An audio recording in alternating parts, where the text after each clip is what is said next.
Pues muy buenas tardes, ¿cómo están? Qué bueno, se les ve bien. Mi nombre es José Antonio Moreno y vamos a estar continuando con la serie que hemos estado estudiando en estos domingos. Dios nos ha bendecido con una serie en el capítulo 13 de Mateo y son las primeras 7 parábolas de Jesús.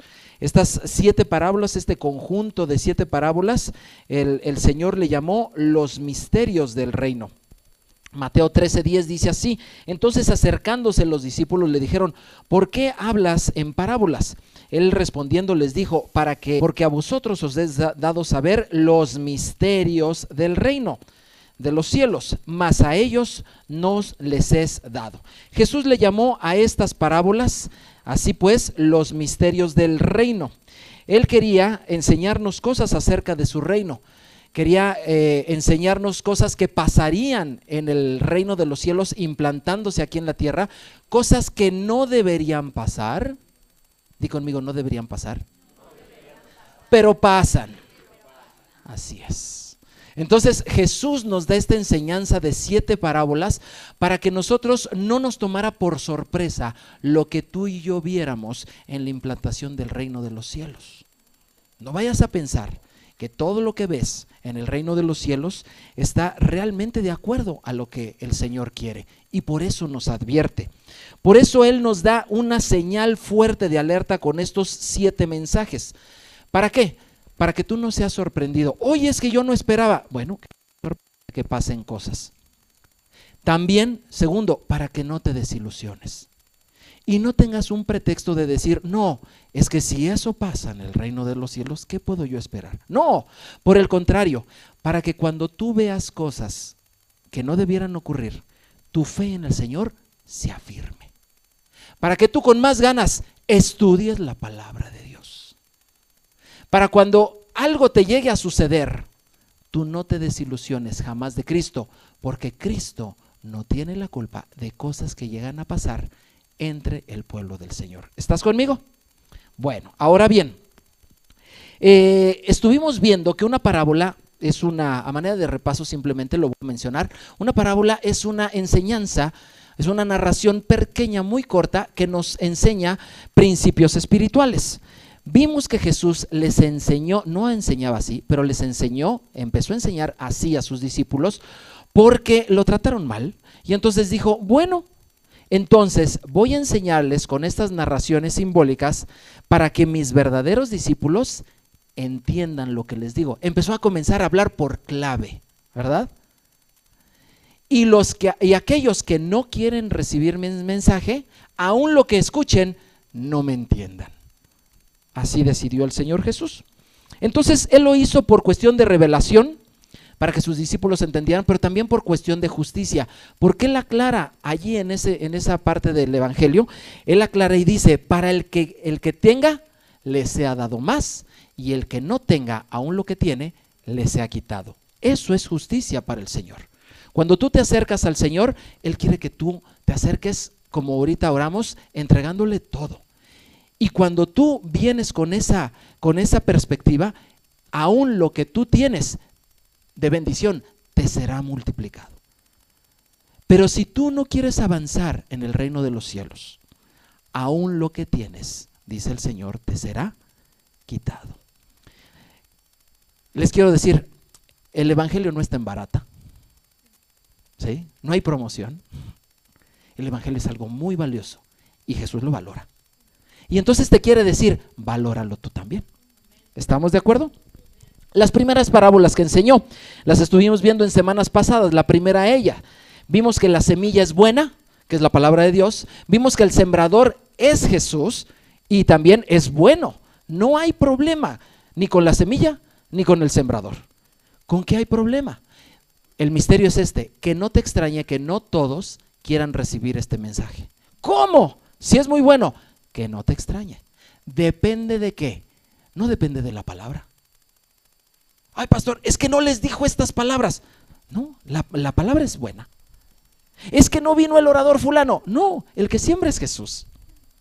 ¿De qué depende? Del corazón de la gente. que no te sorprenda que la mayoría de los corazones de la gente no reciban la palabra del Señor.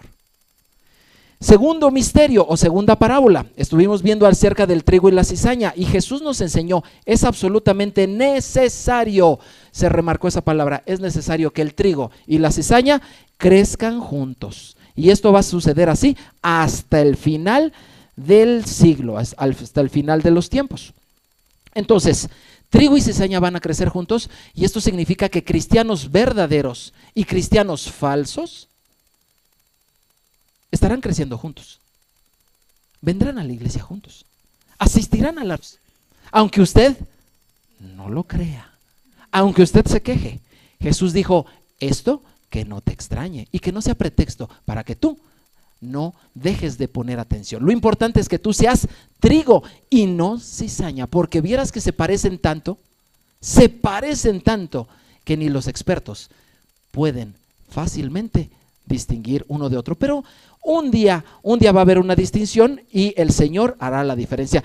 La tercera parábola que estuvimos viendo es acerca de la semilla de mostaza. Estuvimos viendo que el reino de los cielos es un reino que tiene que crecer. Tiene que crecer, tiene que expandirse y tiene que dar fruto. Lo misterioso es que no todo lo que crece está bien y no todo el crecimiento es correcto. Aquí lo extraño, lo misterioso del mensaje de Jesús es que nos dice que una hortaliza se convierte en árbol y eso es completamente ajeno y contrario a la genética que Dios ha inventado. Entonces, cuando algo crece fuera de sus proporciones, se convierte en algo que no debería de ser, se convierte en un monstruo. Y que no te sorprenda a ti, ¿verdad? Que crezcan en muchos lugares mensajes que motivados por motivos egoístas del ser humano hagan de los grupos grandes extensiones de personas. Estos grupos están proliferando mucho.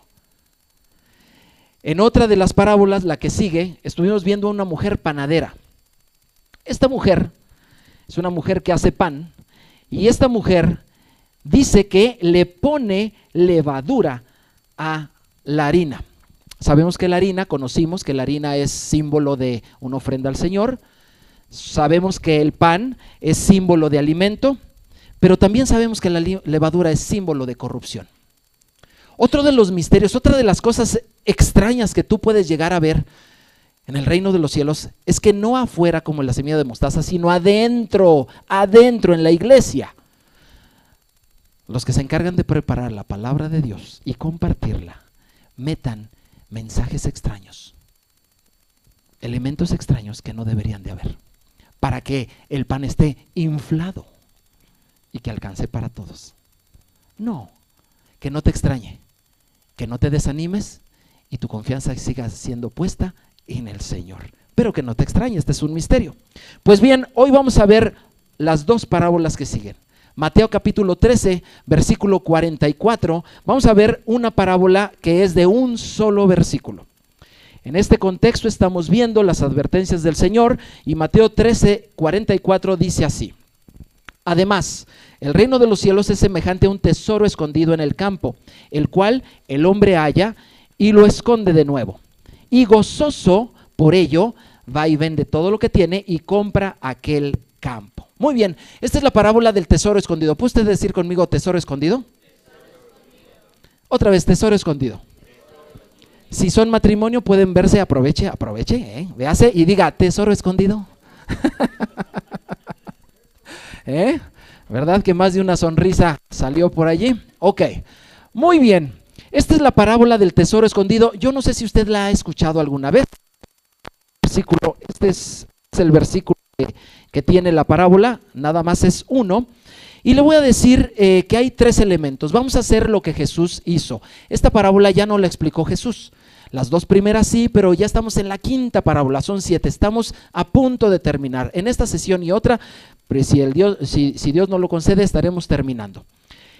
En esta parábola, siguiendo el orden que hace Jesús, es que te va a explicar a partir de los elementos que la componen. Y son 3 los elementos que vienen en esta parábola del tesoro escondido. Uno es el campo. Las palabras que yo puedo resaltar es el campo. Necesitamos saber qué es el campo en esa narración simbólica. Segunda, El hombre, ¿quién es ese hombre?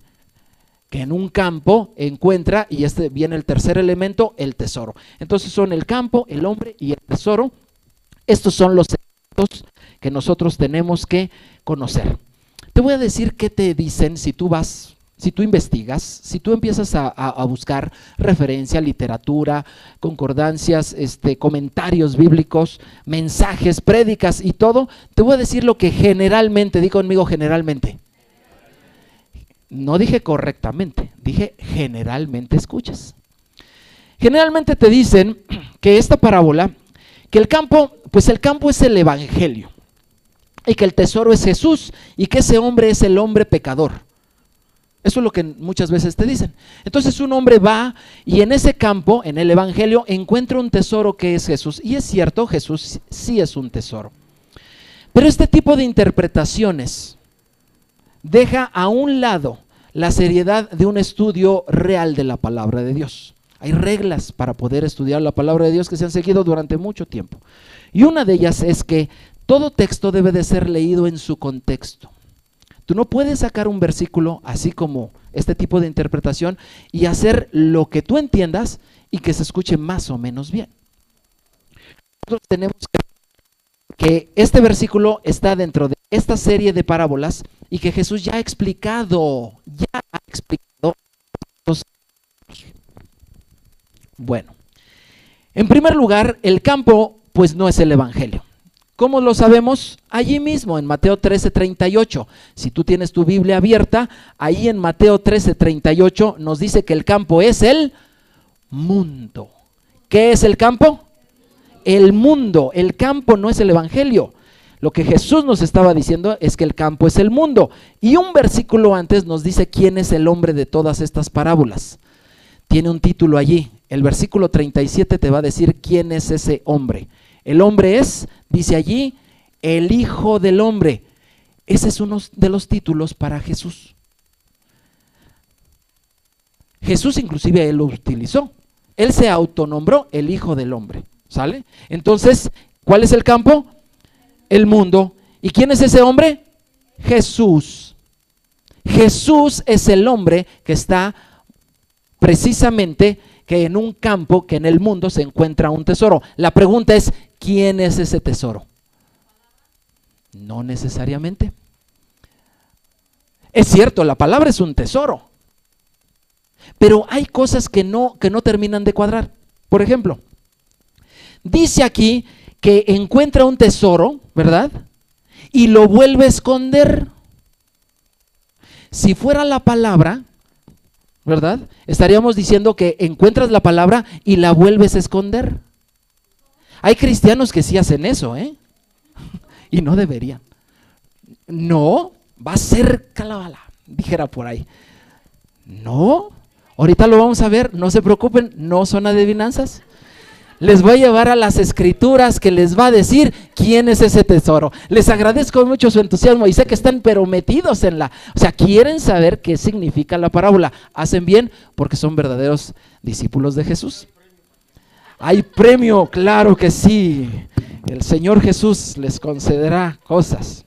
Miren, otra de las reglas para poder entender la palabra de Dios, cuando tú no entiendas algo de la palabra de Dios, sí, ¿qué tienes que hacer? Preguntarle a la misma Biblia qué quiso decir. La Biblia es completa, es perfecta. Y si algo no entendemos, no es problema, es cosa de estudiarle. Tenemos que buscar dónde está, por ejemplo, la palabra tesoro en la Biblia. Porque aquí Jesús la utilizó, pero ¿habrá otro lugar donde se haya utilizado? Sí, cómo no.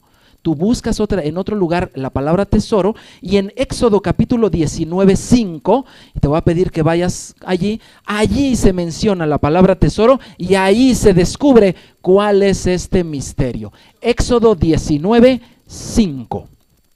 Éxodo 19:5. Sí, es muy raro esto de pensar que un hombre un hombre pecador va y encuentra la palabra y la esconde otra vez y luego compra ese campo derivado del tesoro. No, aquí el tesoro dice así, Éxodo 19:5, Dios está hablando con el pueblo de Israel, están próximos ya a recibir la ley y les dice, Ahora pues, si dieres oído a mi voz y guardares mi pacto, vosotros seréis mi especial tesoro. Di conmigo, tesoro. Así es, sobre todos los pueblos, porque mía es la tierra. Entonces, curiosamente, yo sé que a ti te gustaría que te dijeran tesoro, ¿verdad?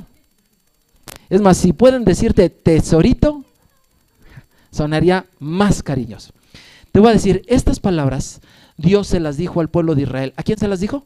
Al pueblo de Israel. Y no se las dijo a otro. Me hubiera gustado, como mexicano, que nos las hubiera dicho a nosotros, ¿verdad? Sonaría muy bonito. México, tú eres mi especial. No lo dijo así. ¿Se lo dijo a quién?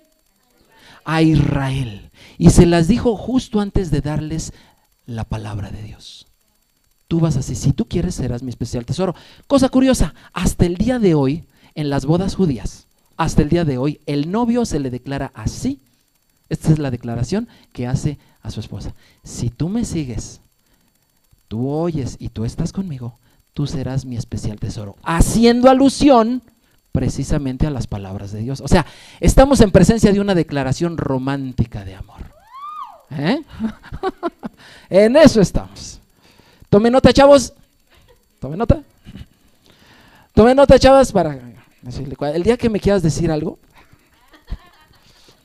Bueno, hay muchas escrituras que mencionan que Dios eligió en su soberana voluntad, nos guste o no nos guste, eligió en su soberana voluntad a Israel.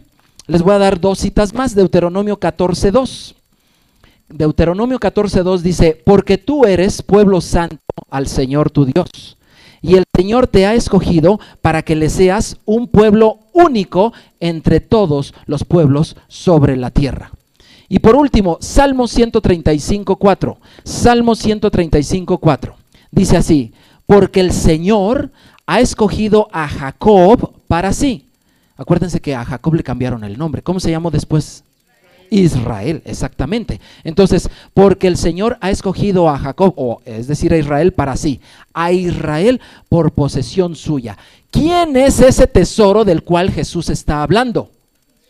Israel. Israel es un tesoro escondido.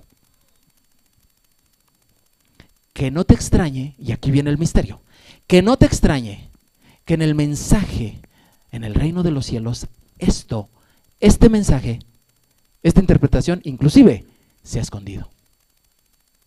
Porque pocas veces escuchamos esto. ¿Por qué? Porque cuando se trata cuando se trata de algo bueno, siempre automáticamente nosotros lo vamos a querer para nosotros. Y aquí el mensaje te está diciendo que es aquella nación la que tiene la bendición, una bendición especial de Dios. Tiene una bendición especial de Dios. Nosotros somos por naturaleza un poquito atentos, muy acomedidos, muy interesados en nosotros mismos. Te lo voy a demostrar. Cuando tú ves una fotografía en donde sabes que apareces tú, ¿a quién ves primero en la foto? Ah, ¿verdad? Tu risa me está diciendo algo. Entonces, cuando tú lees la palabra de Dios y ves una bendición, ¿qué cara quieres ver? Pues la tuya.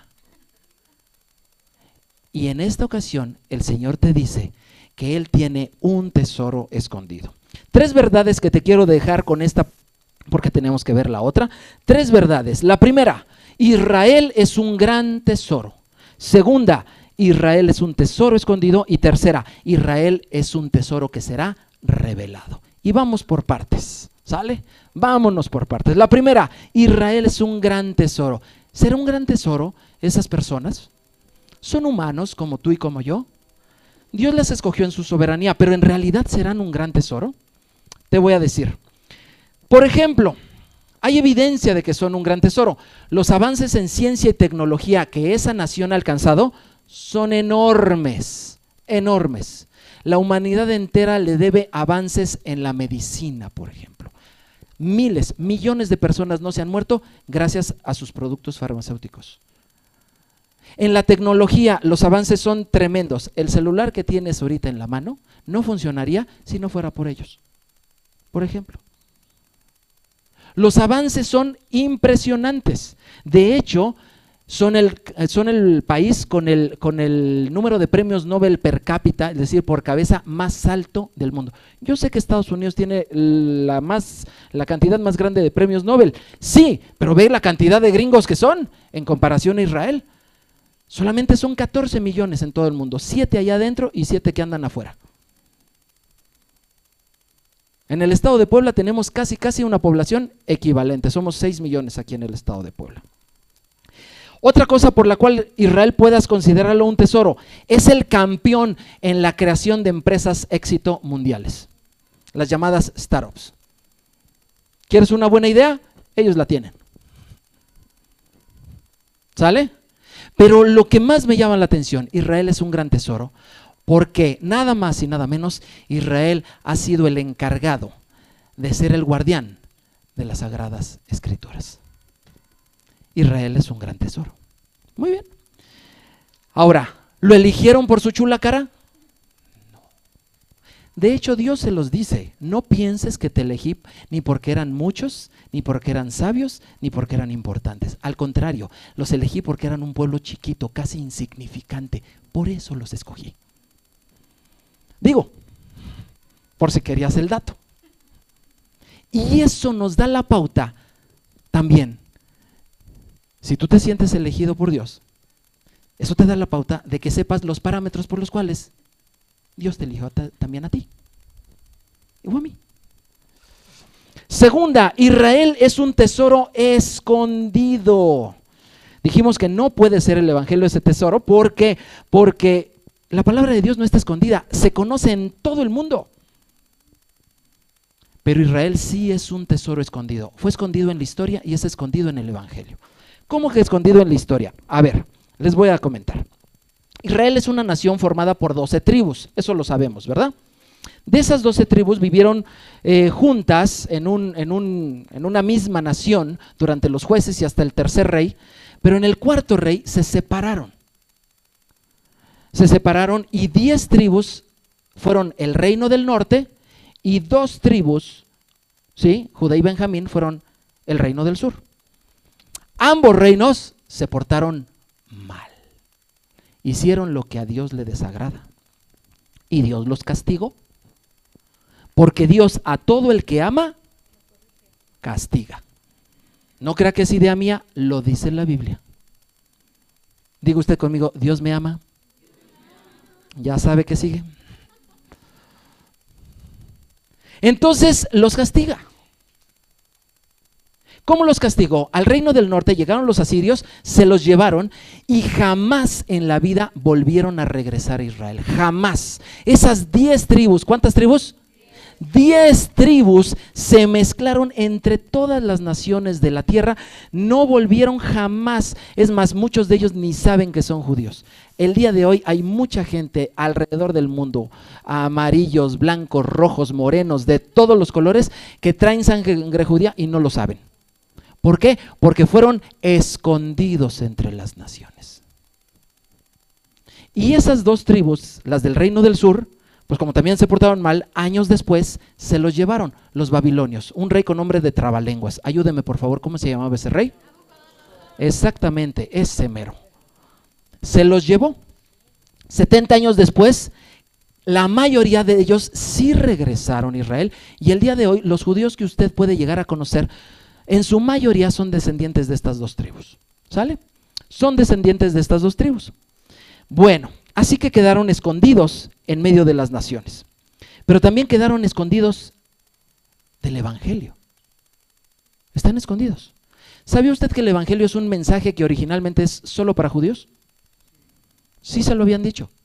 No se lo habían dicho. Aquí estoy para decírselos.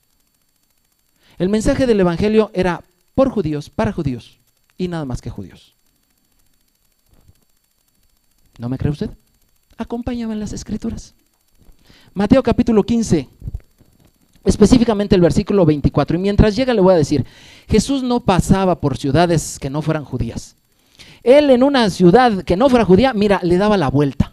¿Sale? Hay muchos que dicen, ¿cómo me hubiera gustado conocer en persona a Jesús y vivir en ese tiempo? ¿Alguno de ustedes ha tenido alguna vez ese sueño, verdad? De una maquinita del tiempo y que regrese y que conozca a Jesús. Bueno, pues le voy a dar una noticia. Si Jesús lo hubiera visto a usted, le hubiera sacado la vuelta. Esa es la verdad. Resulta de que Jesús, en alguna de esas poquísimas veces que salió del territorio de Israel, fue a Tiro y a Sidón, y una mujer con un problemón, su hija estaba endemoniada. Se le acerca al maestro y le dice, Jesús, ten misericordia, mi hija está como loca. Estoy parafraseando, obviamente, no dice así exactamente, ¿verdad? Está como loca, ayúdame. ¿Y sabes qué hacía Jesús? Callado, no le hacía caso. Y duro, y duro, y duro, y duro, y a gritos. Bueno, llegó el momento en que los discípulos le dijeron, maestro, por favor, despídela. Casi, mira, concédele lo que quiere, ya nos trae hasta acá. Esta también es paráfrasis mía, ¿sale? Y entonces Jesús en Mateo 24, dice así, él, o sea Jesús respondiendo dijo, no soy enviado sino a las ovejas perdidas de la casa de Israel. Ándale, para respuestita. El día que alguien, oye, quiero que fulano ore por mí, por mi sanidad, y el día que por alguna causa no se pueda, no te me vayas a sentir. A esta mujer sí le dijeron feo. Venía con una necesidad en serio. O sea, no puedes, está mal, emocional y espiritualmente, tu hija. Y vas en busca y te dice, no, para ti no hay. Y todavía por si fuera poco, digo, no, tú lo puedes ver ahí en tu casa, pero por si fuera poco, le dice, ten misericordia de mí. Y todavía encima de eso Jesús le dice, no está bien tomar el pan de los hijos y dárselo a los perritos. Saca.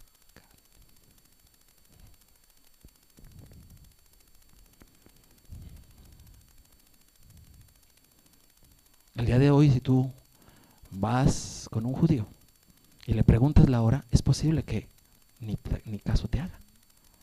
Jesús era así. Pero esta mujer dijo, sí, pero también los perritos, o sea, no se le puso al tú por tú. Sí, pero también los perritos comen de las migajas que caen de la mesa de sus amos. Y entonces sí se voltea a Jesús y le dijo, grande es tu fe, que se haga como dices. Y le dio el milagro. Solamente a ella y al centurión romano y nada más. A ningún otro gentil le predicó Jesús. A ningún otro. Esto fue lo que sucedió al principio, precisamente en la iglesia. Sin embargo, ocurrió algo. Llegó el momento en que el evangelio entre los judíos dejó de ser escuchado. ¿Y sabes qué? Pues, ¿qué sucedió? Dios dijo, ya no lo quieren oír. Ya no quieren oír que Cristo salva. Ya no quieren oír. Bueno, entonces si los judíos no lo quieren oír, me voy a ir con los... Y aquí estamos. Di conmigo, aquí estoy.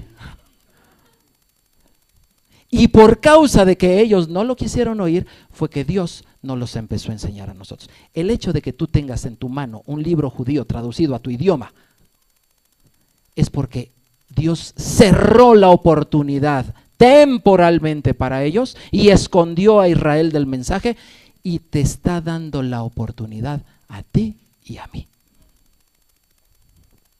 El evangelio no está en barata, aprovecha, porque ese tiempo para los gentiles se está comenzando a terminar.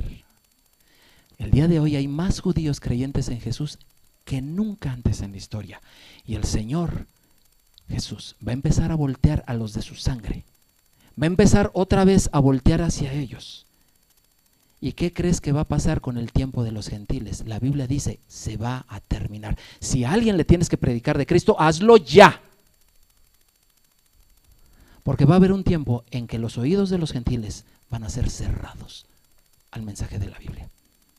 Como el día de hoy están cerrados muchos de los oídos judíos. ¿Sí te estás dando cuenta? Ok. Pero aquí tenemos Romanos 11:11. Digo pues, han tropezado Israel para que cayesen en ninguna manera, pero por su transgresión vino la salvación a los gentiles para provocarlos a celos. ¿Sale? Y tercero les dije que Israel será un tesoro maravillosamente revelado. Jesús es el hombre que compró ese campo. ¿Qué dijimos que era el campo? ¿Qué dijimos que era el campo? El mundo. ¿Cuál es el versículo más famoso de la Biblia que te sabes? ¿A poco no es Juan 3:16? Porque de tal manera amó Dios al mundo, a ese campo. Jesús dice, ¿dónde están los míos? Están metidos en todo el mundo. Ah, bueno, pues lo compro. Lo compro. Jesús quiere su tesoro. Y por eso lo compró. Compró al mundo. Hechos 1:1. Hechos 1:11. Unos ángeles les dicen a los discípulos de Jesús, varones galileos, ¿qué hacen viendo al cielo? Porque cuando se fue Jesús al cielo se quedaron todos así. Y les dicen, ya, les va a doler el cuello. ¿Qué hacen viendo al cielo? A este Jesús que han visto que se va, igual como lo vieron irse, así va a regresar. Yo les pregunto, ¿Jesús acaso no se fue de carne y hueso? ¿Va a regresar cómo? De carne y hueso. ¿No acaso se fue volando? Sí. ¿Cómo va a regresar? Volando. ¿No acaso se fue judío? Sí. ¿Cómo crees que va a regresar? Judío. Él va a regresar a Jerusalén a amar a los suyos. ¿Por qué les digo esto? En Génesis, a partir del capítulo 42 al 45 viene la historia de José. Y José representa a Jesús. José es ese judío que estaba escondido en palacio egipcio. Y que llegaron sus hermanos y no lo reconocieron. Claro, vieron a alguien vestido de egipcio, hablando egipcio, claro. Pero ¿qué pasó al final cuando José tuvo a sus 11 hermanos ahí juntos? ¿Qué pasó? ¿Qué sucedió? ¿No se quitó sus coronas? ¿Y no les dijo, Ani Yosef, en hebreo, soy José? ¿No se les reveló? Y entonces todos sorprendidos, ¿y qué hizo? Éxodo 45, y lloró a gritos José, lloró a gritos. Y se abrazaron, y se besaron, y los perdonó. ¿Sabes qué va a hacer Jesús cuando venga por segunda vez? Va a ir con sus hermanos, y les va a decir, Ani Yeshua, y los va a abrazar, y los va a besar, ¿y qué crees que va a hacer? Los va a perdonar. Entonces, Israel es un tesoro que va a ser revelado. Jesús quiere su tesoro de regreso. Hay un tiempo para todo y yo te recomiendo, en cuanto a esta parábola, interésate por lo que a Dios le interesa.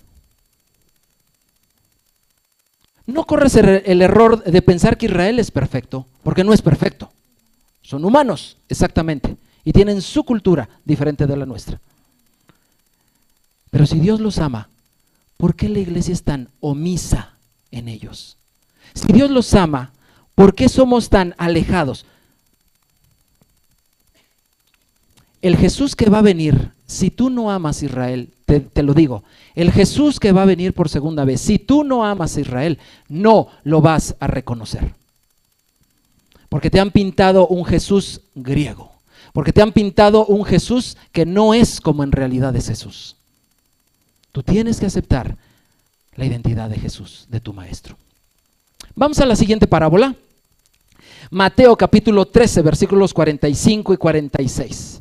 Dice así, también, ay, esta palabra cómo me gustó. Ahorita vas a ver por qué. También el reino de los cielos es semejante a un mercader que busca buenas perlas, que habiendo hallado una perla preciosa, fue y vendió todo lo que tenía y la compró. También, ay, cómo me gusta eso. Bueno, tenemos en esta parábola dos elementos, el mercader y la perla. ¿Quién será el mercader y quién será la perla? Otra vez, históricamente nos han dicho que el mercader eres tú y yo y que la perla es el evangelio. Pero esta interpretación tiene problemas. Hay cosas que no checan. Hay cosas que no cierran. Por ejemplo, si eso fuera, dice que es un mercader que está buscando perlas. Y aquí yo les voy a preguntar, ¿hay alguno de nosotros que en realidad llegó a Cristo buscándolo? ¿No dice Romanos 3:11 que no hay nadie que busque a Dios? ¿No es cierto que llegamos por una urgencia? ¿No es cierto que llegamos con lágrimas? La Biblia nos enseña que el hombre no busca a Dios, es Dios quien busca al hombre. Por eso entonces no puede ser, porque aquí dice un mercader que está buscando perlas. Y luego dice también que cuando la encuentra, la compra. Yo pregunto, si la perla fuera el evangelio, la salvación o esas cosas, pregunto yo, ¿se puede comprar la salvación? Sí, yo sé que hay muchos que dicen que sí, no les haga caso. Les pregunto en serio, ¿se puede comprar la salvación? Y si se pudiera comprar, ¿usted y yo tuviéramos con qué? Entonces no puede ser, esa interpretación no puede ser. Otra vez, tenemos que ir a la Escritura. Le voy a enseñar cómo se forman las perlas, para ir sabiendo quién es el mercader y quién es la perla. Las perlas naturales se forman a partir de que un cuerpo extraño, como por ejemplo un granito de arena o una basurita, se le mete a una ostra. Entran. Entonces la ostra se irrita, le daña, está herida y tiene dos opciones: o expulsa esa basurita, pero pues usted ha visto las ostras, ¿verdad que no tienen manitas? ¿Verdad que no? Imagínense, pues no pueden, o sea, no está fácil para ellas sacar una basurita. Entonces tienen dos opciones. Si no la pueden sacar, lo que hace la ostra es que secreta una sustancia a base de cristales y proteínas que conocemos con el nombre de nácar. Y entonces comienza a cubrir esa arenita y comienza a cubrir esa basurita y está secretando constantemente ese nácar y la está cubriendo y cubriendo y cubriendo hasta que eso comienza a endurecerse y sigue durante todo el tiempo que esté esa basurita irritándola, está secreta y secreta el nácar y se va formando la perla. Así es como se forman las perlas. Ahora le voy a decir, ¿quién es ese mercader que está buscando? Es Jesús. Él es el que está buscando. ¿Y quién es la perla? Ahora sí, dígalo fuerte, ¿quién es la perla? Exactamente. Por eso le decía yo que cuando dice también el reino de los cielos, ay, también. Qué bueno que Dios tenga su tesoro. Pero también tiene perlas. ¿Cuántos le dan gloria a Dios? ¿Quiénes son las perlas? Nosotros. Y fíjese, tiene muchas similitudes. Una perla con la iglesia gentil. Tiene muchas similitudes. Le voy a dar 7. La primera, nacemos a partir de un cuerpo extraño, raro y sin valor. Y no se me ofenda, que yo también ahí estoy. Todo empezó cuando un cuerpo extraño se fue y se metió en aquella ostra. No se me olvida el primer día que yo entré en un grupo para oír la palabra de Dios. Ahí está el cuerpo extraño y raro y sin valor. Ahí está. Segunda, las perlas son recubiertas de nácar. ¿Sabe de qué lo recubre a usted Dios? De su gracia.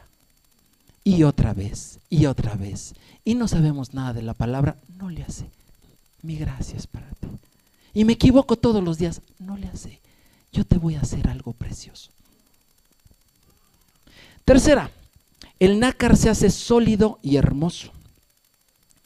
De la misma manera, la iglesia comienza en la culpa y termina en la gloria. Somos perlas. Por cierto, antes de que siga yo diciéndole, ¿sabe usted cuánto vale una perla? La perla más cara del mundo. La perla natural, observé, la perla natural, hay naturales y cultivadas. La perla natural más cara del mundo. Es una cosa así, más o menos como de este tamaño. Está arriba de los 10 millones de dólares. Voltéate el de junto y dile, ¿ah? No más sale así, ¿ah? Existen hacia una perla cultivada, que no es así, ni así, ni así. Su diámetro es de 1,5 metros. Es cultivada ya. Su valor excede los 130 millones de dólares. Ahora sí, volteate al de junto y te dije que, digo, para que sepas lo que tienes en casa, no más para que te estés dando un quemón. Somos una perla, no somos el tesoro, pero somos una perla. Eso somos. Dice, la gema, las perlas son la única gema que nace a partir de un animal vivo. Todas las demás, los rubíes, zafir, todos esos no tienen vida. La perla es la única gema del mundo que nace a partir de un animal vivo. Este está bueno. Nacimos a partir de un molusco. En el estudio de hoy vimos que hay ciertos animales que son llamados inmundos, entre ellos los moluscos. Y me llama mucho la atención. Cuando un judío nos ve como una persona impura. Así nos ven. ¿Qué quieren? Así está el modelo. ¿Sí? No se ofendan. Punto. Pero de allí sacó Dios algo valiosísimo. Otra de las cosas, otra de las similitudes. Lo valioso de la perla no está en su origen, sino en su transformación.